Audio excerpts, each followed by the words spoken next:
Ohio, Ohio, Ohio gozaimasu.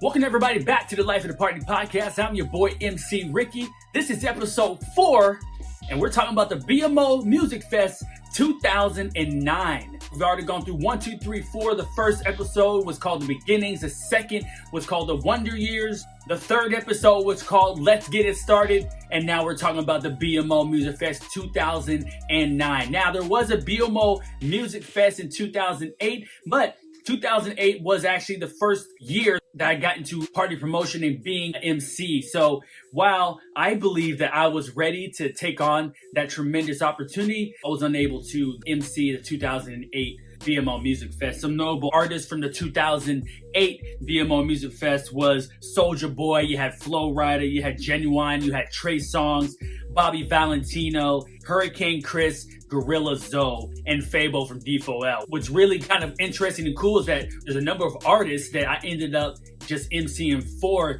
and later on that I'll probably talk about in other episodes of this particular party promotion, Positive Productions. But for the 2009 BMO Music Fest, this is about a little bit up after a year removed from when I started being an MC. Like I mentioned in Let's Get It Started episode, my first experience as part of being an MC was at Club B, the promotion group that I was a part of. SBE, Straight Vega Entertainment, was doing a number of events every second and fourth Friday at Club B in Yokohama. Once again, shout out to everybody in Yokohama. We also would support this particular party called Jewels by Request. Positive Productions was behind this event, and then a lot of promoters that actually helped support it. That's a big part of how I got known, because I had opportunities to work at Yokohama Bay Hall at this concert venue. Basically, I was asked, hey, could you be a host MC for the BMO Music Fest? So I knew it was on the horizon. I knew it was coming. There have been kind of whispers about, okay, who is going to be able to host it or add something to it, which is all I try to do. I just try to add my own spice to things and see things from the customer's perspective, because I always harken back to when I was a customer and I was going to a concert, like I mentioned in episode number 2, when I used to go see Nelly when I was in college. Saw T.I. and I saw a number of other artists in concert venues, and I remember just how they used to call out to the crowd, how I used to connect, and I wanted that ultimate responsibility to be the one to show people a good time before, during, and after the artist does his thing. When I got that call, like I said, I've always been humble, let my work speak for itself, and I think that's the reason why I was offered the job. My promotion group was pretty hot during this time. Like I said, this is in a hip-hop circle. I've mentioned this in other episodes. There are other circles of which now I'm a part of, whether they're bigger or smaller, however you want to look at it, that's up to you. But this particular circle was a hip-hop circle, so we are pretty big in that circuit of music.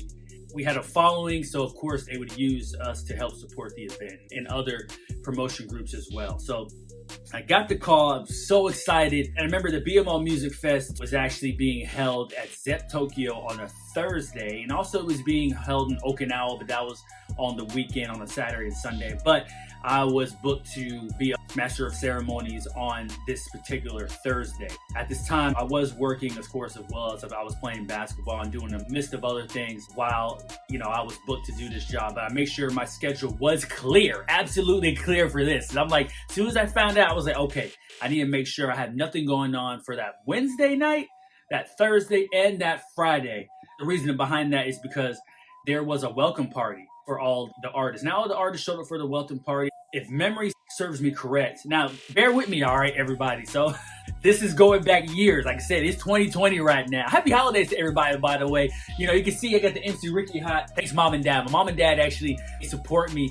Big shout out to them. Love them so much. Both me and my brother love them. And they got me this hat, says MC Ricky on it. And then because of the holidays, hey, I got some decorations for the background. So, that's what I'm talking about. So happy holidays to everybody out there. But yeah, so once again, it's going back years, all right? Like I said, it's happened in 2009, and here it is, 2020. So there was a welcome party, and I remember Lil Jon. Actually, Lil Jon was a guest host, and he was DJing because he was one of the artists that was booked for the BMO Music Fest. So I had to make sure I was able to be there because I was a host MC for that, which was the night before. Mind you, I live in the Fusa City area, which is about an hour and a half drive to the Tokyo metropolitan area where the welcome party was located. So if you're driving late at night, you can get there about 45 minutes to an hour.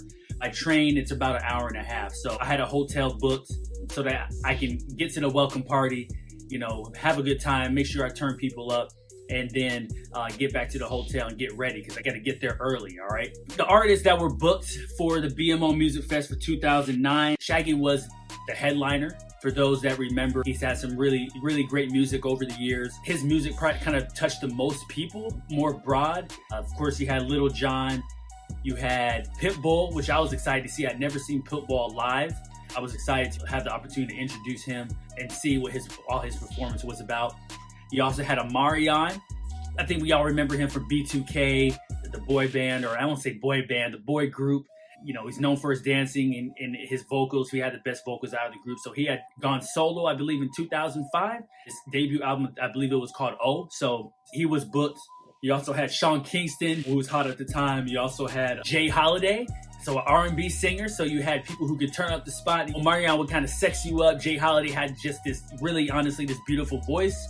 So that was really cool. And then you had TOK. So we had dancehall, you had hip hop, you had R&B. Really great lineup for the BMO Music Fest. And then for the local nationals or the Japanese people there, you had this group called The Pump. They came out of Okinawa. They were kind of like a J-pop boy band, but also they had kind of like some hip hop origin. So that was really cool to be part of that. So really great lineup.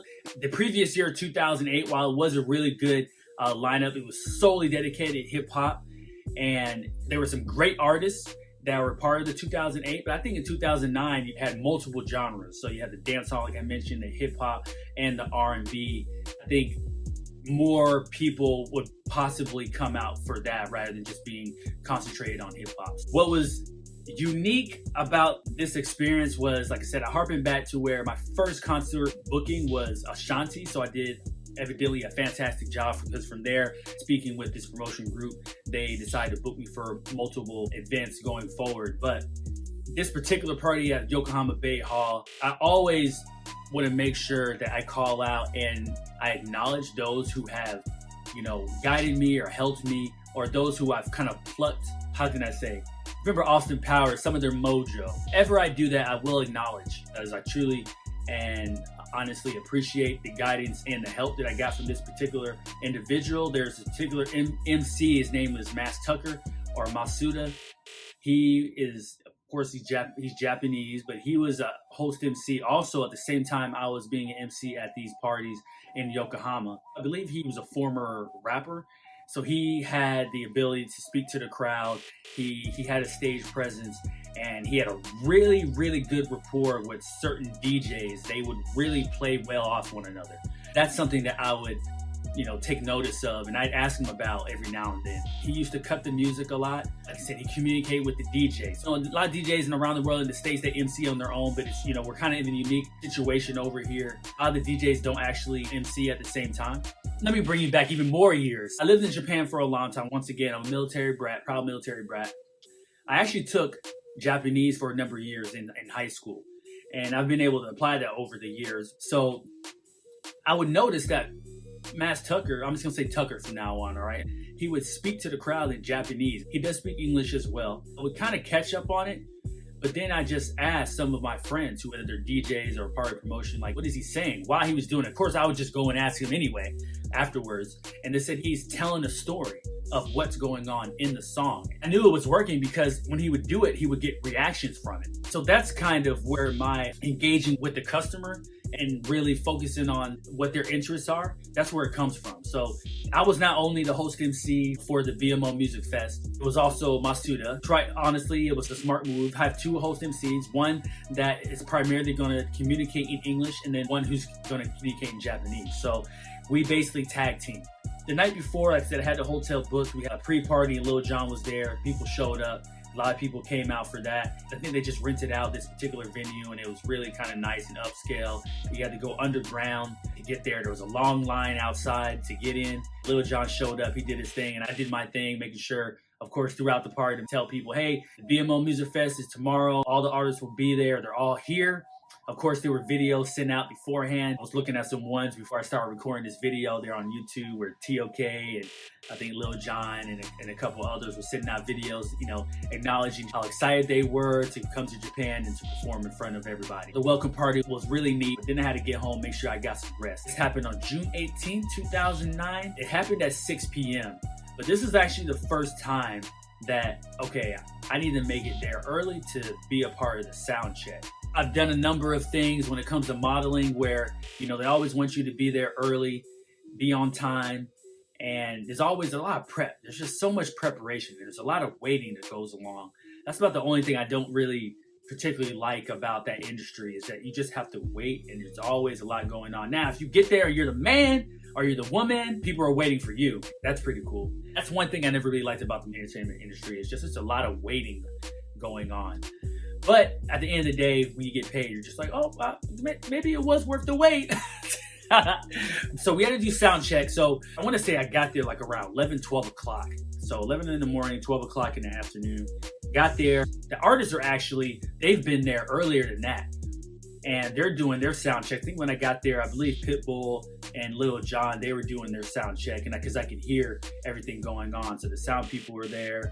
Zepp Tokyo, if you're ever wondering, this is a concert venue. There's a number of Zepps around. This one, it's in Tokyo metropolitan area, and holds about a little over 2,500 people, if I'm correct. From my hotel in Roppongi, you have to get on the subway, and then you take the monorail to get there.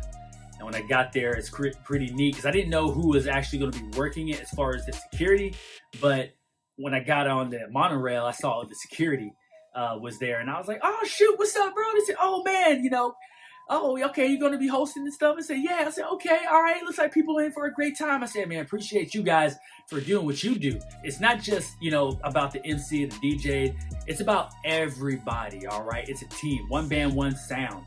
Remember that from Drumline. One band, one sound. Or some people would say one team, one fight. I say one band, one sound. Shout out to Nick Cannon. Anyway, yeah, so that's really neat to see all the security guys there that I already know from all the venues that, because they got to make sure shenanigans don't happen. So, we get off the monorail, I get there, and then I'm in awe. This is my first time at Zepp Tokyo. They're doing the sound check. I meet up with the staff. They're like, okay, this is where you're going to be at. Now, Mass Tucker, he's already there. We kind of just come up with kind of like a schedule of, how we're going to play off one another, what we're going to do. Like I said, I've been to venues before, I've done parties before, but this is my first time doing something of this magnitude.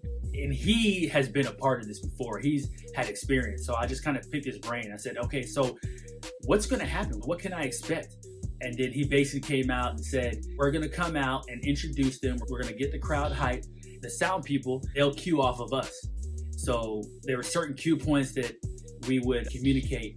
And then they knew when to lower the music, or when to start the music, or when to lower the lights, put on the lights, put the spotlight on. Oh man, it was a tremendous experience. It's something that I wish going forward that I'll have more opportunities if we're ever to get back to normal. Hopefully we'll be able to get back to normal. So for the sound check, now mind you, this is the first time I've done the sound check like this.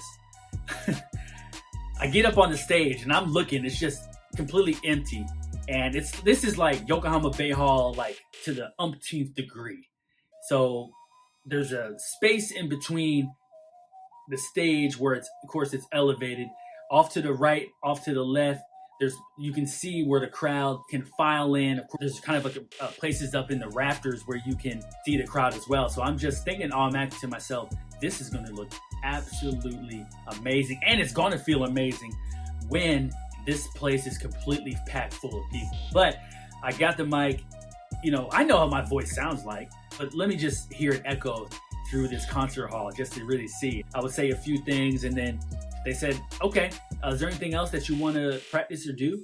And I was like, honestly, I'm good. I have an idea of what I want to say, what I want to do.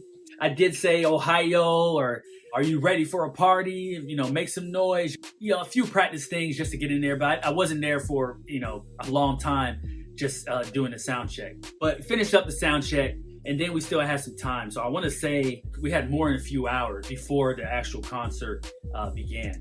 So me and Mass Tucker, we actually went out, and around the Zepp Tokyo area, they have some kind of arcades or a kind of amusement area. So we went there and we just used that time to kind of bond a little bit more and talk about what was going to happen, and use that opportunity as well to get to know each other, because yeah, we've MC'd together before at a number of venues, but it's more or less we're just doing a job. We never really talked one-on-one. It just kind of be in passing. We use this time to kind of connect and get a rapport just as us as individuals before we get up on that stage and really rock. But after that, we got into the venue, and then I want to say about a couple hours before 6 p.m., people started to come in, people started to pile in, and you can kind of see what was going on. I mentioned this earlier in the previous episode, Let's Get It Started, when I was a host MC for the Ashanti concert, my first concert, and I've never been one to go out of my way to engage with an artist, because I'm there for a job. I'm there to host the event. I'm here to make sure the people in the crowd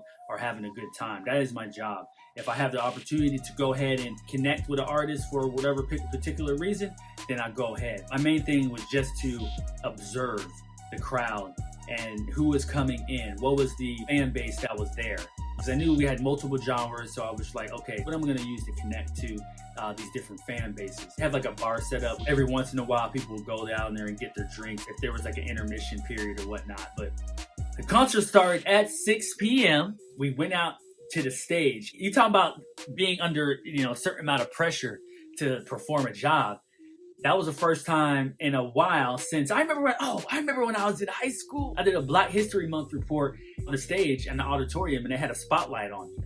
That was the last time I think I had a spotlight on me, and that was years before the BMO Music Fest. So we came out, and they would have the spotlight on both of us. And basically, we just came out. He did his thing in Japanese, but I came out immediately. And I believe this is the first time where I started saying Ohio and having people kind of yell back and scream Ohio back. There is a military influence there, but there's a large Japanese influence and international crowd there as well, with all the different genres. Came out immediately and say, hey, y'all ready for a party? If y'all ready for a party, let me hear you make some noise. And everybody just went crazy. And I'd be like, the left side sounds louder than the right side. What about the right side, the left side, the middle side? I need everybody to go ahead and put your hands up. I need you to scream if y'all want to hear these artists that's going to be coming out here right now. Y'all ready to make some noise right here, right now? I'm not going to introduce these artists until I hear y'all make some noise on the count of 3. 1, 2, 3. Everybody make some noise. And it just went absolutely bananas up in there. They was ready. And then from that point on, me and Tucker, we just basically played off one another. He basically did his version of that in Japanese, got them going, and then I did my version in English. And I started going from artist to artist. All right, this particular artist, you may have heard of him. He's formerly of B2K. If y'all ready to see Omarion, let me hear say, oh. Everybody go, oh. If y'all ready for Omarion, let me hear make some noise. Man. Sean Kingston. Y'all ready to hear Sean Kingston? When I say Sean, y'all say Kingston. Shaw, Kingston, Shaw, Kingston. Went like that all the way down. Pitbull, Lil Jon, Shaggy, The Pump, Jay Holiday. Introduced every single artist. Let them know every single artist that was performing tonight. And that also, of course, we appreciate you guys coming out. You spent your hard-earned money. We're going to make sure we add a little something to this, spice this up for you, because we know the artists are going to do their dang thing. We know they're going to do their dang thing. But we're just here to make sure you guys have a good time, all right? And then from there, we introduced the first artist. Forgive me, I don't remember who the first artist was. I just remember the experience and how I felt at that time and how I felt engaged with the crowd. I really feel like they were piped up. There was a time that they would perform. There was a person in the back who would be like, okay, so Marion's going to perform for this amount of time, so just make sure you're back at least 5 minutes before he's done so that we can go ahead and keep it moving smoothly, all right? It was my first time. I was kind of learning on the fly, but shout out to the staff who were there at that time that did an excellent job of qualifying me on the particular timing of the concert. So yeah, Omarion kind of sexed everybody up. Ladies were screaming his name and stuff like that. Nothing was thrown on stage, but he did his thing. Jay Holiday ended up coming back to Japan a number of times. I emceed a number of events. Other productions actually got him to provide some drops for me. So that was really neat, really cool. So big shout out to them for that. I was really excited to see Pitbull. And one thing I didn't know about the performance, there was a band there.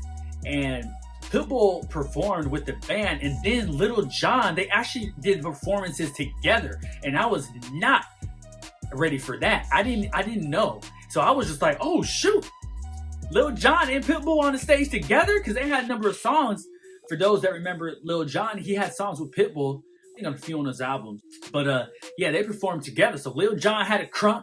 Pitbull, with his Cuban American style of music, it was very energizing to see Pitbull on stage and how he was moving and how he was interacting, and all the artists just moving, because the stage is just massive. It's massive. So you got to really be able to own what is going on and what you're doing. And they did a fantastic job.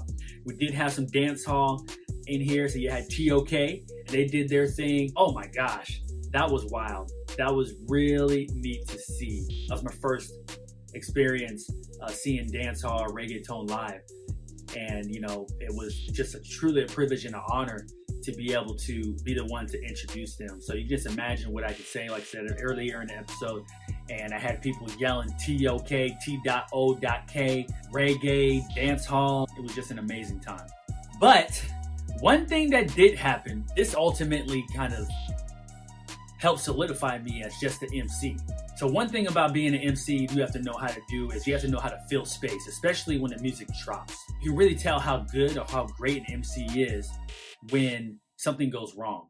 Because if something goes wrong, like if you're at a concert venue or if you're at a club or what have you, and there's some type of technical difficulties, the DJ's up there and the sound people are trying to get the music going, just whispers, you just hear the crowd murmuring over what's going on. That's the time for the MC. I've always felt like that's my time. It's my time to fill this gap. I have to make sure that I connect with them. Once again, we appreciate you guys for coming out. The bar is still open. If you are interested, get to the bar, get your drink, get back. We'll make sure we have the music ready for you. Anything you can do and you can use to, keep people kind of interested in what's going on. Now, if it happens too many times, it is what it is. And you have to kind of be self-aware. And it's like, hey, we're going to get this fixed. A true testament to how good or how great an MC is what they can do with that amount of downtime where the music stopped or you're kind of like at a crossroads, like, what do we do now? And this actually happened at the 2009 BMO Music Fest. I'm not being too opinionated with some of the things. I'm basically just telling you what happened from my perspective, all right? Now, if you want to comment on this YouTube video, or if you want to send me a direct message, or if you want to see me in passing and say, well, oh man, I don't remember when that happened. This is what happened. That's cool. But I'm not here to knock anybody. I'm not here to put anybody on the spot. I'm just basically, telling you how I saw things from my perspective. So what happened at the venue is that there's a particular artist, Sean Kingston, was due to come on and perform, all right? So Sean Kingston is a notable artist. At the time he had just kind of come out. He had a number of hit songs, dancehall, reggaeton, was kind of pop as well. He was supposed to come on, and he was late. And it's one thing to be late, but I'm talking about he was, I want to say, goodness gracious, I don't want to be wrong. It seemed like he was about 30 to 45 minutes late. And we were just all in the back after, the previous artist. I can't remember if it was Jay Holiday or Amarion or whatnot. I came out, we were just like, all right, stay tuned. We're going to have a short intermission. And, Sean Kingston will be coming up. And from there, people go and they get their drinks. They start conversating. There's a lot of potential. If you don't remember what the potential is, go back to my previous episodes, all right? There's a lot of potential in this venue. So now you have time to kind of go around and conversate and do what you do. The intermission turned into like a halftime show. Typically, each intermission would probably be maybe 5 to 10 minutes. This was, I want to say, 30 or more minutes where people were just kind of waiting. So 5 or 10 minutes just patiently waiting. Beyond that, you're just like, what the heck is going on? Like, where is this person at? So me, Tucker, and the DJ who was there to kind of pass the time and get people amped back up into this next artist that's about to come up, let's turn it into a club for like 15, 20 minutes. Let's really turn this spot up because look, they paid their hard-earned money and they ain't paid their hard-earned money to just sit there and wait for the artist and be like, what's going on? People start yelling, hey, where's the artist at? What's going on? Yeah, we didn't want all that. So we made a command decision. Hey, this is what we're gonna do. So DJ got behind the tables. We grabbed the mics. I think there was one or two of this particular dance group. They're all Japanese. They're real cool guys. They were known for dancing at Yokohama Bay Hall on the stage. And they knew all the dances. Around this time, you had like Soulja Boy. He had his own dance. And they knew all the dances at the time. So they would perform them on stage. You know, you had Young Jock who came out and stuff like that. So they'd be jocking. They had like choreographed like routine club dances. So that was really neat. But they were there at the time and they were just supporting the event. We were just like, look, let's turn this into Bay Hall. Let's turn the spot up. DJ got behind the tables, like I mentioned, and then we absolutely turned that spot up. I mean, it was amazing. And I'm just not saying this because I was the MC. I'm saying this because people told me after the event, they told me during the event, during other intermissions, because I would go out not into the crowd, but I would go out into the area where you can get your drinks and kind of just take a break and just be amongst all the hoopla of, you know, whether or not people enjoyed what was going on. And overwhelmingly, people were having a great time. One of the songs that I remember a lot of people took to was What You Know About with T.I. Rocking that stage from left to right. People were yelling my name. I was yelling at them and everybody was dancing. It looked like a huge club. And I told him, I said, hey, look, you know, Sean Kingston is on his way. Before he gets here, how about you say we listen to some music? We turn this spot up. Let's go ahead and do the dang thing. We're going to make sure we have a good time. Move your body, dance. This is what we got to do. So we did that for about 15 to 20 or so minutes where basically it turned into our show. This girl that I know, she told me, yeah, it kind of turned into your show. And basically from our perspective, giving you some internal information, we basically just used that to kill the time because like I said, the last thing we wanted to have was, you know, people just standing around with the lights out and not knowing what's going on. We used that intermission as a halftime show, turned up the spot, played all the latest and greatest hits for that 2009 time frame, and then finally Sean Kingston showed up once again. I don't know what it was, whether he was sick, whether he was upset, whether he woke up late, who knows. But he showed up and he put on a show and then we went about our business. I didn't get into all that. Like I said, I was there to do a job and I did it. TOK came out, they did their thing. Everybody, all the artists did their thing. One thing I did want to mention when I knew I was going to be a host MC, I had always watched like MTV and I've seen other artists or actors or whatnot. They would host concerts and, you know, they had a wardrobe. Each and every time they come out, they had a different set of clothing. So I thought it was cool to do that. I actually came to the venue with a suitcase, a small suitcase. No, it wasn't small. It was kind of big. I got there and the head promoter for Positive Productions, his name was Mo. He was just like, what is that? It's my wardrobe. He's like, you think you're a star, huh? Here's this shirt, homie. You're going to wear that throughout the day and throughout the night. I was just like, oh, okay. I brought all these clothes for this particular event.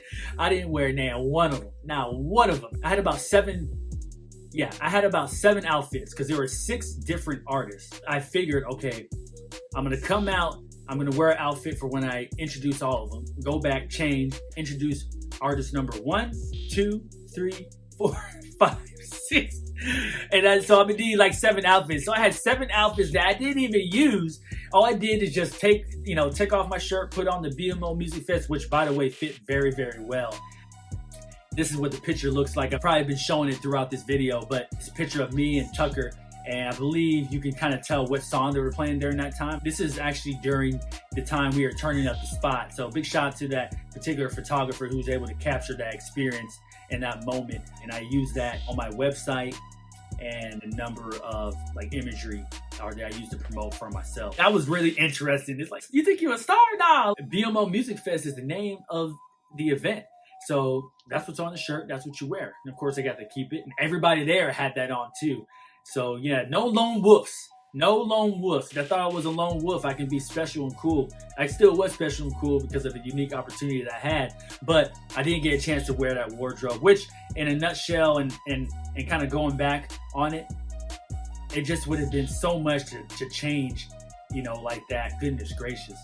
It was so much easier to just introduce, energize people, and then go to the back and just chill out until the next artist was lined up to come out. In hindsight, well worth it to do it that way. But the BMO Music Fest was a tremendous time and a tremendous opportunity for me. After I did the event, I remember speaking to the promotion group, and they asked me just out of the blue, hey, you want to go with us to Okinawa? And I was just like, why are you asking me this now? Why didn't you ask me this before? I cleared my schedule for Wednesday, Thursday, Friday, and I had already had things lined up for Saturday, Sunday. When I say that, I had to work. Hey, if you wanted me to go, you should have asked me in the first place. I would have completely cleared my schedule. I'd have cleared it from Wednesday to Sunday. But the BMO Music Fest was basically a huge stepping stone for me being part of my promotion group, because my promotion group was there, and support for the concert. We helped push out information to our followers, and a lot of our followers actually came to the concert. That process happened for every promoter that was involved with that. I gained a lot more followers from this time. What is it that you do? Where are you from? So a lot more interest kind of came from this. So the BMO Music Fest was a great launch pad for me. I was actually able to host the next year, which was in 2010. I'll talk about that in episode number 5. So after the BMO Music Fest was done, after it wrapped up, we let everybody know, thanks for coming out. It was on a Thursday night. So in the previous episode, when I told you I used to go out in the Tokyo metropolitan area before I got into party promotion, one venue I used to go to was 99, which is from the Gas Panic chain of night spots. So it was Thursday night. I didn't have anything going on Friday. Everybody went out to 99 and had a good old time. And then the next day, once again, I was just free. Let me show you something real quick. So almost every single time that I'm recording, I have my dog. His name is Kiwi. He's up here just kind of chilling out right next to me, just let me do my thing. But evidently, he wants some attention. So I'll have him up on here for just a little bit, all right? Once again, so hey, Kiwi, say hello, world. Say hello, YouTube. Hello, how you guys doing? If you're listening on Spotify, Google Podcasts, or Apple Podcasts, I do have my small dog up here, Kiwi. He's a Pomeranian. He's just lovely and adorable. He's a little fluff ball. But anyway, okay, you can go now, all right, buddy? Yeah, so big shout out to Kiwi. Zep Tokyo was a launch pad for me because then I was kind of given the reins as far as being an MC, okay? If you need to touch the equipment, go ahead and touch the equipment. Always been self-aware to know, okay, it's the DJ's equipment. I'm not the DJ. Let me be self-aware. Have there been times where I may have gone a little overboard? Yes, especially when you're in that club setting. Sometimes juices get flowing, and sometimes you do a little bit too much. But for the most part, people enjoy what I do, and I think I've done a great job. But that's pretty much what I experienced and how it was at Zep Tokyo. Once again, Zep Tokyo holds over 2,500 people. Just the sheer amount of people in that crowd, whether you're looking up in the rafters, from left, the middle to the right. I remember seeing some of the promoters there, and I remember one of them saying, hey, say this. They're telling me to say like their particular promotion group, and I was just like, let me stay humble and not do that. Let me concentrate on just what is going on with the crowd. There's so many artists, so it's not like I have a cue card in front of me. I had to go out there and just kind of remember, all right, this artist is coming out first, second, third, fourth, fifth, sixth, seventh, and I want to be able to say this. And I knew I was getting a very good rapport from the crowd because they started to anticipate what I was saying. I would say, let me get a hell yeah, certain things I could use to interact with them. And then I would go back to previous things I would say, and then they would just say it back. When I say Lil, you say John. Lil, John, Pit, Bull. And then I would go Sean. They would say Kingston. I'd go back to Lil. They say John. They were trained on what to say. So I knew I had them engaged in what was going on. They were very excited. In the promotion, they recognized that, and they said I did a fantastic job with the booking. They were happy that I was able to come out, and that really helped out as far as me having success going forward with a number of venues and just being able to get gig after gig after gig up until now, which is 2020. That's about it for episode number 4. Once again, this is the BMO Music Fest 2009. Tremendous performances by everybody involved. Some would say I did a tremendous job projecting my voice, connecting to the crowd. Big shout out to Mass Tucker for doing his thing and guiding me along, being another person that guided me along this tremendous journey that I've been able to experience in the land of the rising sun, Tokyo, Japan, or wherever I have been. Just amazing. Kiwi wanted to come back and say hi. He keeps on scratching at me. He's like, hey, I want some attention. Let's go outside. Yeah, I just wanted to thank everybody for subscribing to my YouTube channel. If you haven't already, you can search me inputting MC Ricky. That's EMCEERICKY, not RICKEY. You can put that in a Google search. You can put that in Spotify. You can put that in Apple Podcasts, Google Podcasts, and of course on YouTube. My channel is called Ricky Ricardo. But if you put MC Ricky in there, you'll see the Life of the Party podcast with MC Ricky come up. And you can see me with this nice dynamic background that I have, So episode number 4 is officially a wrap. Thank you for liking. Thank you for subscribing. Thank you for tuning in. This is your boy MC Ricky. Osukai sama deshita. I'll see you guys in the future. Ohayo. Ohayo. Ohayo gozaimasu.